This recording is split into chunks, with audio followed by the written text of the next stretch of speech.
Olá, muito bom dia, bem-vindos! Estamos chegando com o nosso jornal para você que quer ficar bem informado. A partir de agora, então, os principais assuntos do dia em discussão com os nossos convidados de hoje, Adolfo Padilha e também Fernando Gessi.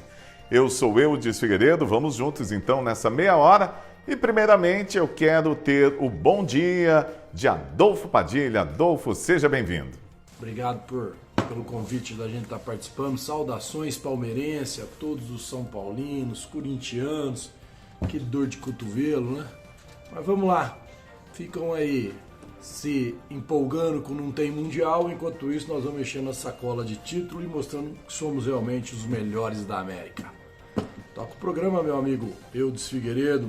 Ok, vamos lá para o bom dia de Fernando Gessi. Bem-vindo, Gessi. Bom dia, Eudes, bom dia, Padilha, bom dia a todas as pessoas que nos acompanham aqui pela 106 FM. Estamos chegando, primeira gravação. É um grande prazer estar aqui com todos vocês e agradeço por mais esse convite de estarmos aqui juntos. Eu tenho 3 destaques bem rápidos. Primeiro, com relação à vitória ontem do Palmeiras por 4-0. Foram 2 grandes times que disputaram uma grande final. O Palmeiras foi vencedor e já vem mostrando ali o resultado de todo o investimento que ele vem fazendo ao longo desses anos. Eu acredito que esse modelo de time de futebol, essa estrutura, é o que outros clubes precisam buscar. É uma receita que vem dando muito certo, já dava certo na Europa e agora o Palmeiras e outros times aqui estão começando a adotar. Parabéns aí a toda a nação palmeirense por isso. O segundo destaque meu é mais um problema acontecendo no Ministério da Educação, agora com relação aos ônibus escolares. Aqueles ônibus que trazem as crianças, né? Tanto que levam e trazem as crianças da área rural. Parece que está acontecendo aí, ou foi detectado um problema de superfaturamento com relação a esses ônibus. Então, mais um problema aí para o Ministério da Educação resolver. E o terceiro, ontem eu acompanhei uma gravação, uma matéria, né? Reportagem a respeito da guerra na Ucrânia, da SIC de Portugal. Tenho um hábito sempre de acompanhá-los. E o que eu vi ali foi realmente em algumas cidades onde os soldados russos abandonaram essas cidades, um cenário assim totalmente deplorável. É algo assim que realmente machuca muito. Muitas pessoas mortas pelas ruas, jogadas em buracos, em valas, a cidade toda destruída. Eu espero que o líder russo, se ele não pagar aquilo em vida, que ele pague na outra vida. Porque não é possível que uma pessoa como aquela tenha coragem de dizer que é cristão. E olha só, a chamada janela partidária deste ano permitiu o maior número de migrações entre partidos da história do Congresso Nacional em uma mesma legislatura durante um ano eleitoral. Conforme apurou o site Poder 360, ao menos 135 congressistas aproveitaram o período de troca, o troca-troca, né? O número representa 26,3% dos 513 deputados. A regra criada em 2015 pelos políticos em benefício próprio permite que deputados federais, estaduais e distritais mudem de partido sem sofrerem consequências legais. A manobra foi criada para driblar a proibição de mudança sem justificativa. Comentando esse assunto, a gente começa com Fernando Gessi. Na verdade, o que nós tivemos foi um dos maiores troca-trocas de partidos aí, né? De deputados e senadores da história do Brasil. Nunca aconteceu nada parecido. E o que mais me deixa perplexo é que em 2018, durante a campanha eleitoral, nós demonizávamos o Centrão. Nós até teve aquela fala do general Heleno, né? Que gritar, pega o Centrão, não fica meu irmão. Então, é uma frase. E o que nós estamos vendo hoje é o Centrão, através de alguns partidos, que é o PL, o PP, o Republicanos, hoje formam as maiores bancadas do Congresso. E hoje são a base política do presidente e estão ali abocanhando todos os ministérios. Para vocês verem como que a coisa é. Depois as pessoas nos criticam por aquilo que nós acreditamos. Eu tenho uma linha de raciocínio onde o que as pessoas dizem ou o que elas falam representam, na verdade, aquilo que ela realmente acredita. Se uma pessoa tem uma conduta de demonizar uma determinada situação em campanha e vem aqui depois e faz totalmente o contrário, dentro da minha linha de raciocínio, para mim não serve. E é isso que nós estamos vendo. Pessoas que criticavam o Centrão lá atrás e hoje fazendo parte do Centrão. O que nós queremos dentro do Brasil é que busquemos, né, na verdade, em alguma situação onde essa quantidade exorbitante de partidos acabe. Não tem como você continuar com uma situação como essa, porque até a própria governabilidade, a aprovação de projetos, não dá para nós termos 26, 30, 40 modelos ideológicos dentro de um país.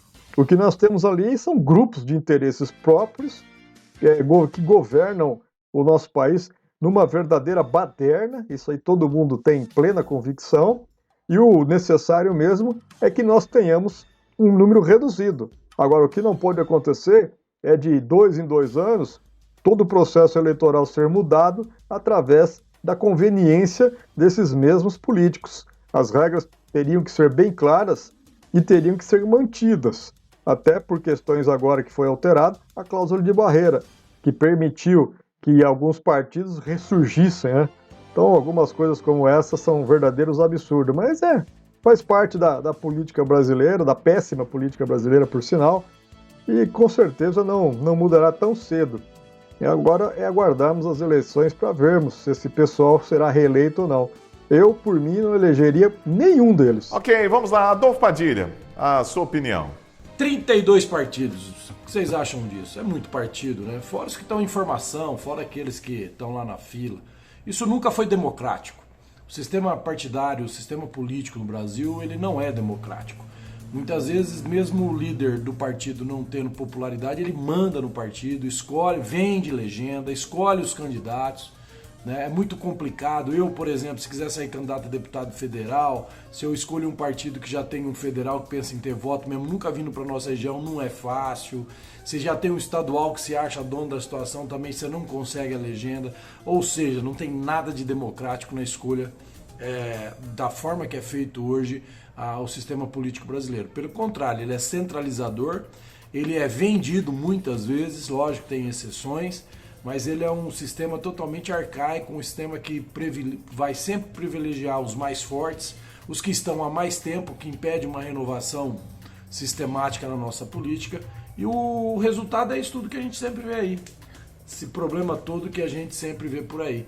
Algumas siglas são siglas de aluguel, né? Como uma eleição municipal, o cara toma um dinheirinho de outro candidato para poder descer o pau no seu concorrente. É uma vergonha escarada, todo mundo sabe disso, mas fica todo mundo fingindo que isso não abala a democracia, né? Fica principalmente hoje os nossos ministros do STF que se preocupam tanto com as fake news que eles mesmos criam do que com o que de fato acontece na política, que todo mundo sabe. Todos nós sabemos como funciona a escolha partidária e todos nós sabemos como funciona a maioria dos partidos políticos, onde ali democracia não existe nenhuma, meus amigos. E olha só, uma ala do União Brasil formada por membros do antigo Democratas, o DEM, vai pedir a impugnação da filiação de Sérgio Moro. A informação foi confirmada a uma rádio de São Paulo pelo governador de Goiás, Ronaldo Caiado. A medida é uma reação à declaração do ex-juiz Sérgio Moro de que não desistiu de nada. Dirigentes ligados ao PSL trabalham por uma candidatura do Moro à presidência da República ainda.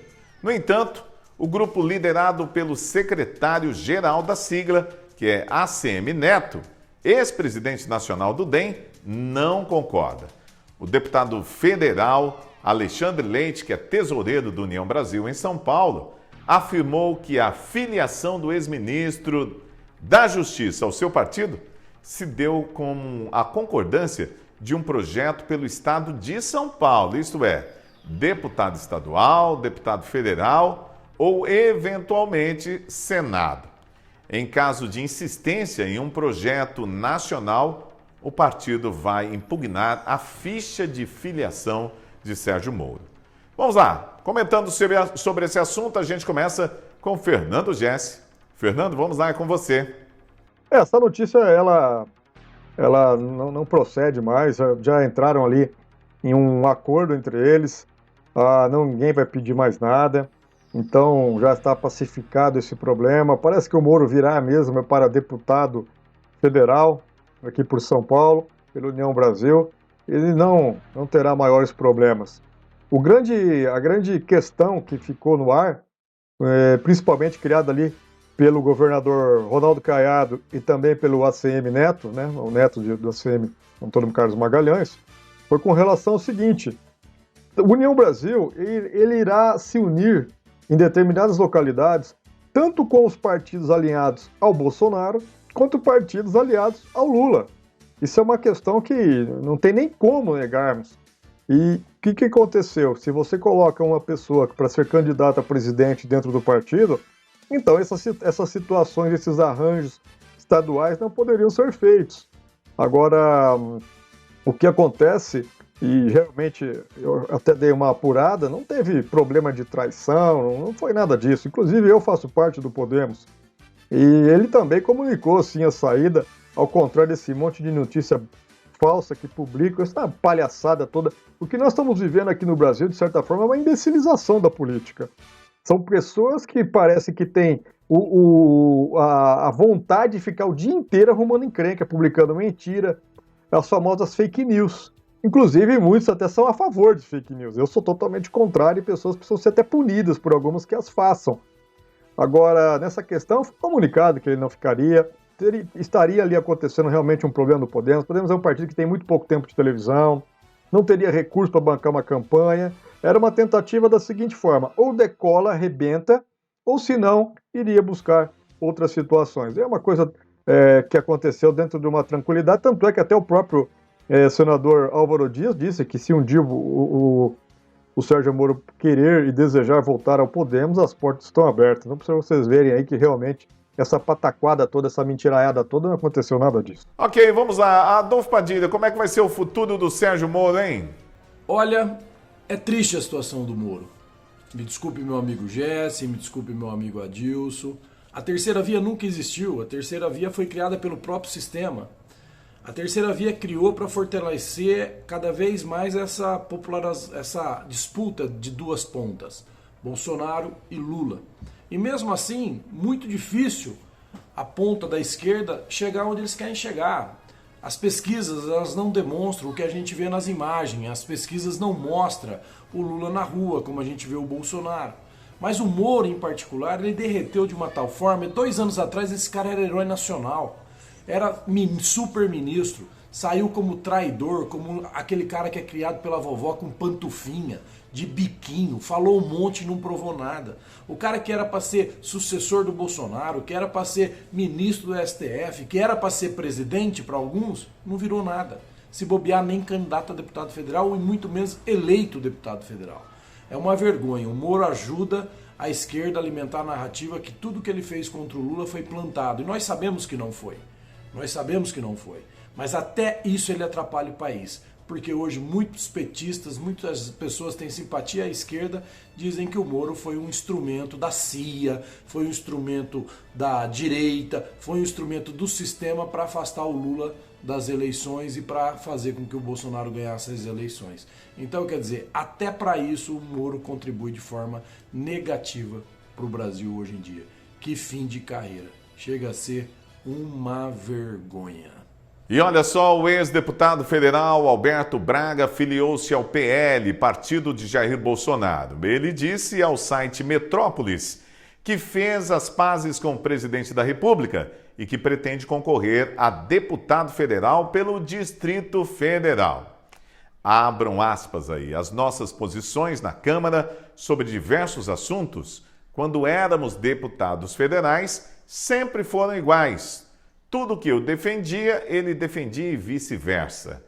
Eu me identifico muito mais com o apoio a Bolsonaro do que com o apoio a Moro, ou quem quer que seja. Com Lula, então, descarto a hipótese. Fecha aspas. Foi o que afirmou. Olha só, o Fraga estava afastado de Bolsonaro desde o ano passado. Antes do PL, ele permaneceu por pouco tempo no União Brasil.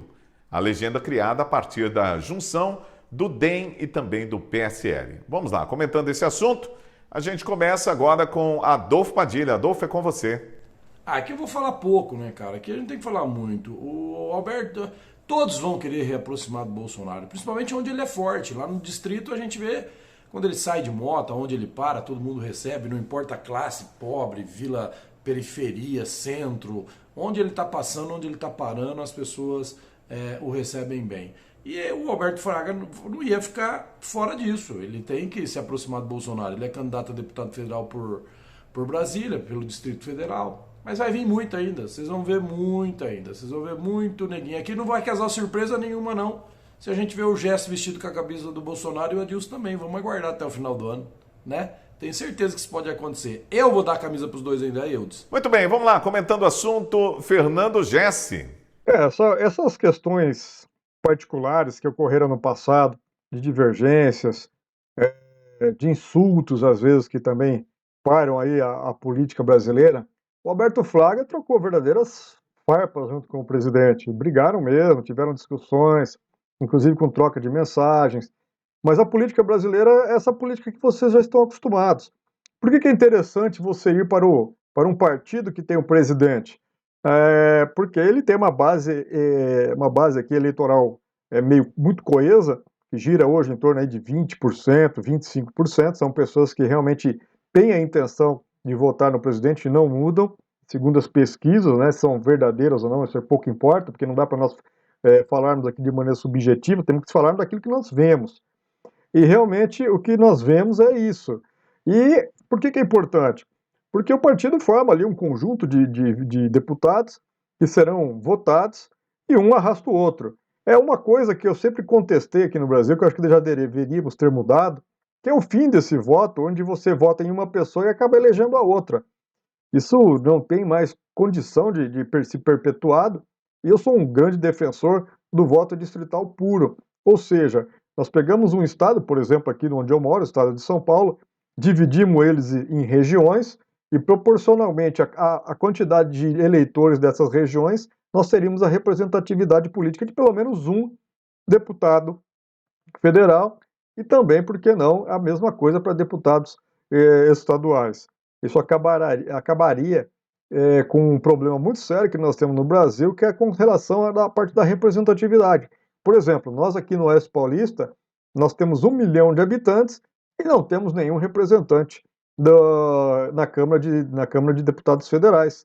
Então, realmente, isso prejudica muito a região, nos impacta demais, porque nós temos que ficar aí passando pinico para outros, e nós poderíamos ter um deputado que representasse aqui a nossa região. Mas essas situações aqui são normais. O que eu acho interessante é uma fala dele, que ele sempre votou muito alinhado com o presidente na época que eles eram deputados federais. Não podemos esquecer que na época deputado presidente Bolsonaro, ele votou contra o Plano Real, ele votou ali contra uma série de situações que foram aprovadas, muito alinhados, inclusive, ao governo do PT. Então isso tudo está registrado. E esse é o tipo do jornalismo que nós fazemos, jornalismo sério, em cima de fatos, e não em cima de mentiras. Então, se ele votou muito alinhado com o presidente, você pode ter certeza que ele foi contra muitos projetos bons para o Brasil. E olha só, o presidente do Tribunal Superior Eleitoral, Edson Fachin, participou de um encontro com os chefes dos tribunais regionais eleitorais, os chamados TREs, do Nordeste na última sexta-feira. E olha, ele está prevendo que o período eleitoral no Brasil será muito turbulento. Abre aspas para ele. Espero que, com serenidade e sabedoria, encontremos soluções e superemos desafios. A justiça eleitoral está sob ataque, a democracia ameaçada, a sociedade constitucional está em alerta. Impede o cumprimento dos deveres inerentes à legalidade constitucional, defender a justiça eleitoral, a democracia e o processo eleitoral, fecha aspas, analisou aí o ministro Fachin. O também ministro do Supremo Tribunal Federal alegou que as urnas eletrônicas brasileiras sofrem com narrativas conspiratórias das redes sociais. Ele argumentou que é preciso dissipar o flerte com o retrocesso. Vamos lá! Falar sobre a segurança das urnas eletrônicas, o novo presidente aí do TSE também confia nelas. Adolfo Padilha, com você. Eu acho que os ministros do STF, algum deles, eles acham que eles enganam quem quando eles falam em abala a democracia? Eles acham que eles enganam quem quando eles falam que a legalidade constitucional está em risco? Sendo que seus amigos, seus pares dentro do STF são os que mais atacam a legalidade constitucional desse país. Eles rasgam a Constituição toda semana. Olha o que o Alexandre de Moraes está fazendo, né, com o apoio deles, da grande maioria deles. O povo, se o STF estivesse certo, se os ministros estivessem certo, o povo estaria do lado deles. Porque quando se faz pesquisa de credibilidade, de acreditar no STF, os números são assustadores pro negativo. Por quê? E ele quer fingir o quê? Ele, Barroso, quando eles vão participar desses congressos e querem dizer que o Brasil não pode continuar no retrocesso. Continuar no retrocesso é continuar permitindo que a corte faça o que ela está fazendo. Continuar no retrocesso é o Arthur Lira não pautar a votação para discutir o caso do deputado Daniel. Continuar no retrocesso é a permanência de perseguição com o Alan dos Santos, que está nos Estados Unidos, né? Que diferente de alguns falam aqui que ele é blogueiro, não, ele é jornalista. Não existe crime de opinião, não existe crime de expressão daquilo que você pensa. Se você ofender, o Código Penal já está lá, ele tem todos os seus itens que você pode ser processado. Não existe crime de fake news. Isso abala a democracia. O que pode abalar a democracia é ter um Alexandre de Moraes militante, ele é militante político partidário, como presidente do Superior Tribunal Eleitoral. Isso sim pode pôr em risco a democracia. O resto, eles não enganam mais ninguém. Quem que eles querem enganar com esses discursos? A quem eles acham que enganam? Não enganam mais ninguém. O povo já sabe. É mais uma coisa que o Bolsonaro deixa positivo no governo dele. Ele fez o povo entender de política e quem realmente manda na política desse país. É exatamente isso. Vamos com o Fernando Gessi. O Faquinho tem que estar preocupado mesmo, mas a preocupação dele também é um pouco subjetiva. Na verdade, infelizmente, o presidente novamente, quando ele esteve em uma visita no Nordeste, mais uma vez ele citou ali as questões referentes às urnas eletrônicas. Essa novela, ela precisa ter um término, ela precisa terminar, ela não tem mais condição de ser dada continuidade. É uma coisa maçante, que prejudica muito a democracia no nosso país. Veja bem, vocês analisem uma situação. Nós temos um pleito agora, em outubro, e vocês imaginem que essas pessoas que divulgam muita fake news, falam muita besteira nas redes sociais, muita mentira, muitos absurdos, eles começarem a colocar em questão a parte da confiança nas urnas eletrônicas, na apuração dos votos. Não podemos deixar aqui de lembrarmos que o TSE fez uma abertura para que todo esse processo de análise, de verificação do software das urnas, do sistema todo de transmissão de dados, ele fosse auditado por um grupo de pessoas ligadas à área da tecnologia. E o governo não se interessou em mandar ninguém. Então, é mais fácil você ficar atirando pedra numa determinada situação do que você montar uma equipe com um corpo técnico e irem lá e fazerem auditarem em conjunto com todo mundo. Aí depois mandar o Exército. Aí o Exército fez uma série de perguntas. As perguntas foram respondidas, mais de 900 páginas, inclusive. Eu não sei nem se vocês conseguiram entender tudo aquilo que foi enviado. Mas isso é que é importante. Você tem a dúvida, mande alguém lá e resolva. Agora, o Faquinha está preocupado também com a parte de fake news, uma série de outras situações de robôs disparando mensagem. Eles foram categóricos. Desta vez, quem abusar desse tipo de situação será punido e não terão o que fazer, inclusive até com as suas candidaturas cassadas. Eu espero que esse problema acabe, porque no passado nossas eleições sempre foram muito tranquilas. Então eu espero que essa tranquilidade volte. Ok, muito obrigado, Fernando Gessi, também Adolfo Padilha, vocês que nos acompanharam. Estamos ficando por aqui com o nosso programa. Um grande abraço para todo mundo e até o nosso próximo encontro. Valeu!